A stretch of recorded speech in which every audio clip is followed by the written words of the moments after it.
ప్రభునందు ప్రియమైన దేవుని బిడ్డలారా, మీ అందరికీ ప్రభునేసి క్రీస్తు పరిశుద్ధ నామములో వందనాలు. పిల్లరా, దేవుని దీర్ఘ శాంతము చేత జరుగుతున్నటువంటి ఈ ఉదయ కాలంలో పరిశుద్ధులైనటువంటి దేవుని నోటి నుండి వచ్చినటువంటి అనేకమైన మాటల నుంచి ఒక మాటను బట్టి ముందుకి దేవుడు నన్ను నడిపించినందుకు ఆయనకి నేను కృతజ్ఞతలను. అలాగే ఈ మాటలు వింటూ చూస్తున్నాను. మీకు ఆయన పక్షాన్ని నిలబడినటువంటి ఆయన పట్ల నాకు దైవ ఆశీర్వాదము ఆయన యొద్ద నుంచి కలుగును గాక. ఆమేన్.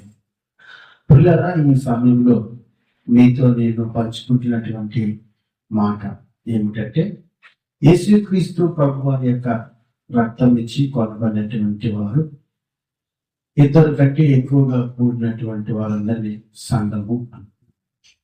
కనుక ఈ సంఘములో ఎన్నో భిన్న అభిప్రాయాలు ఉన్నాయి. అందులో ఒకటి, సంఘములో కొంతమంది భాషలు మాట్లాడుతుంటారు. ఆ భాషలు కొంతమందికి అర్థం కావు. భాషలు మాట్లాడుతున్నటువంటి వారు ఒక విధంగా మాట్లాడతారు. ఆ భాషలకు అర్థం తెలియనటువంటి వారు మరొక విధంగా మాట్లాడుతుంటారు. ఏంటి క్రీస్తు సంఘంలో ఈ పరిస్థితి?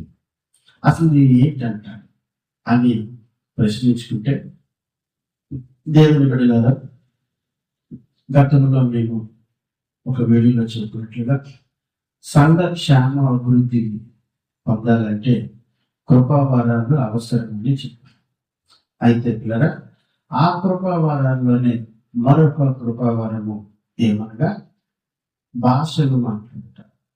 చూడండి, కొరింథీయులకు రాసినటువంటి మొదటి పత్రిక 12వ అధ్యాయంలో ఇలాగూ రాయబడి ఉన్నది. ఏమనగా 10వ వచనములోని ఒక భాగం, మరొకరికి నానా విధముల భాషలను అంది. కనుక పిల్లరా, భాషలు మాట్లాడే వారం అనేది కూడా కృపావారంలో ఒకటి. కనుక అయితే ఈ భాషలు ఏ భాషలు అని మనం ఆలోచన చేసినట్లయితే పిల్లరా, ఆ నెక్స్ట్ చాప్టర్లోనే 13వ అధ్యాయంలోనే ప్రభు మనకి క్లారిటీ ఇచ్చారు. ఏంటి ఆ క్లారిటీ అంటే 13వ అధ్యాయం 1వ వచనం, మనుషుల భాషలతోనూ దేవదూతల భాషలతోనూ నేను మాట్లాడినను అని రాయబడింది. కనుక సంఘంలో మనుషుల భాషలు ఉన్నాయి, దేవదూతల భాషలు ఉన్నాయి. కనుక పిల్లరా, ఈ రెండింటిని గురించి మనము తెలుసుకోవాలి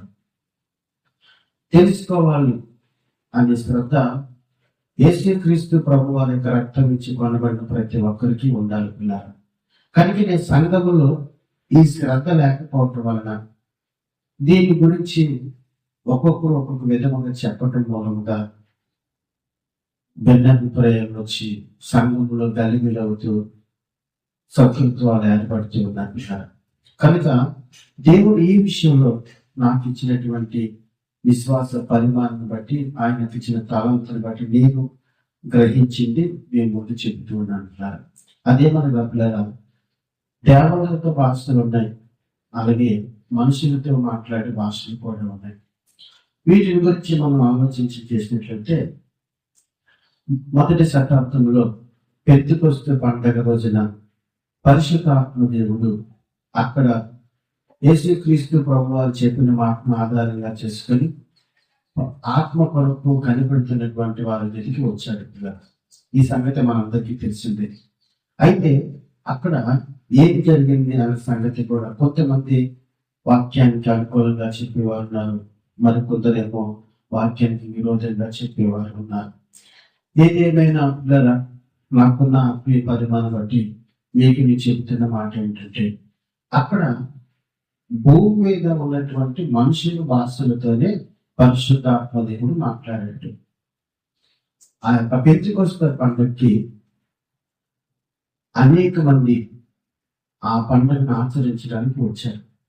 అక్కడికి వచ్చినటువంటి వారికి అర్థమయ్యే విధముగా లోక రక్షకుడు ఎవరు, మెస్సయ్య ఎవరో అర్థమయ్యే విధముగా వారి మాతృభాషలోనే దేవుడు మాట్లాడాడు. అలా మాట్లాడినప్పుడు అద్భుతంగా 3,000 మంది ఒక్కసారి సంఘంలో చేర్చబడ్డారు. దీనిని సంఘ అభివృద్ధి అంటారు. దేవుడు ఈ మాటలు దీవించింది గాక. మీ అందరికీ వందనాలు. Praise lord.